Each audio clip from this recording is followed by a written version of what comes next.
Everyone, आज हम नया सीखने वाले हैं कुछ नया यूज। जैसे कि हम जब कभी बोलते हैं कि जग में पानी नहीं है, छत पर कोई है, कमरे में कोई है, मेरे मोबाइल में नेट नहीं है, मेरे मोबाइल में 6 जीबी रैम है, इस कमरे में बहुत बच्चे हैं, गांव में कोई नहीं है। ऐसे सेंटेंसेस को हम कैसे बोलेंगे, आइए सीखते हैं। इसमें यूज होता है किस चीज का, देयर का। देयर की अगर हम बात करें तो इसका काम क्या है, सब्जेक्ट के रूप में इस्तेमाल होना। इसे इंट्रोडक्टरी सब्जेक्ट के नाम से जाना जाता है। इसका काम है किसी जगह, व्यक्ति या वस्तु, ये मिस्टेक हो गया, वास्तु हो गया, वस्तु है ये, तो किसी जगह, व्यक्ति या वस्तु की जानकारी जब भी हम देते हैं तो सब्जेक्ट के रूप में कैसे यूज करते हैं, देयर को। अच्छा, एक और बात याद रखना, देयर के अनुसार कोई हेल्पिंग वर्ब नहीं लगेगी। जो हेल्पिंग वर्ब लगेगी वो वस्तुओं को या जगहों को, जिस चीज के बारे में बता रहे होंगे उनको देख के लगेगी। अगर वो सिंगुलर है तो सिंगुलर वर्ब, प्लूरल है तो प्लूरल वर्ब। कुछ सेंटेंस देख लेते हैं। जैसे कि आप नोटिस करोगे, यहाँ प्रेजेंट होने पर इज या आर का प्रयोग, पास्ट होने पर वाज या वर का, और फ्यूचर होने पर विल बी और शैल बी का प्रयोग करेंगे देयर के नियम में, जब सिंपल टेंस होता है तब। तो देखो, एक राजा था, एक राजा था, एक राजा था, हम एक राजा की जानकारी दे रहे हैं तो सब्जेक्ट के रूप में क्या यूज किया जाएगा, देयर। अब राजा कितने थे, एक। एक के लिए जब था आएगा तो वाज, है आएगा तो इज और आर। राजा एक है तो क्या लगाएंगे, was a king, there was a king. अच्छा, सच बताना, अगर आपको देयर का नियम नहीं आता होता तो आप इसका क्या बनाते, आपसे ये गलती हो सकती थी।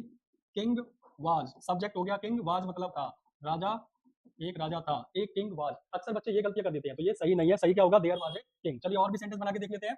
जैसे भारत में 29 राज्य है, भारत की जानकारी दे रहा हूँ तो सब्जेक्ट हुआ देयर, राज्य 29 है तो क्या लगेगा, आर, क्योंकि बात हो रही है की। और है आने पर 29 है, 29 में आर लगेगा, एक होता तो इज, तो there are 29 states in India. अगला सेंटेंस, गली में अंधेरा है तो देयर इज क्यों लगा, आर क्यों नहीं लगा, क्योंकि अंधेरे को काउंट नहीं कर सकते। आप ये नहीं कहते गली में 5 अंधेरे हैं, मेरी गली में 7 है, उसकी गली में तो 12 अंधेरे हैं, अंधेरे काउंट नहीं होते। तो फिर क्या करते हैं, देयर सिंगुलर होने पर इज क्या है, डार्क, कहाँ है, इन द स्ट्रीट, यानी गली में। है आने पर इज और आर, था आने पर वाजवर, होगा आने पर विल बी और शैल बी, याद रहेगा। चलो, एक आदमी था, उसका नाम मोहन था। एक आदमी था, एक आदमी की जानकारी दी तो देयर वाज ए मैन, था के लिए यहाँ से क्या लगाया, वाज, तो देयर वाज ए मैन। उसका नाम मोहन था, हिज नेम वाज मोहन। ये नॉर्मल टेंस है, सिंपल टेंस। अगला देखते हैं, there is someone on the roof, छत पर कोई है, मैं छत की जानकारी दे रहा हूँ, सब्जेक्ट कौन लगाऊंगा, देयर, क्या लगाऊंगा, देयर। अब पता नहीं कितने हैं तो सिंगुलर मान के चलते हैं, तो हमने क्या लगाया, इज। अब कोई को क्या कहेंगे, समवन, समवन कहाँ है, ऑन द रूफ। क्लियर है। नेक्स्ट सेंटेंस देखें, डिब्बे में चावल है, डिब्बे में चावल है, डिब्बे की जानकारी दे रहा हूँ, सब्जेक्ट हुआ देयर, हेल्पिंग वर्ब इज, क्योंकि राइस यानी चावल को काउंट नहीं कर सकते, और जो चीज काउंट नहीं कर सकते वो सिंगुलर होती है। देयर इज राइस, कहाँ है, इन द बॉक्स। मेरी जेब में पैसे नहीं है तो देयर इज नो मनी, है ही नहीं तो सिंगुलर मानूंगा,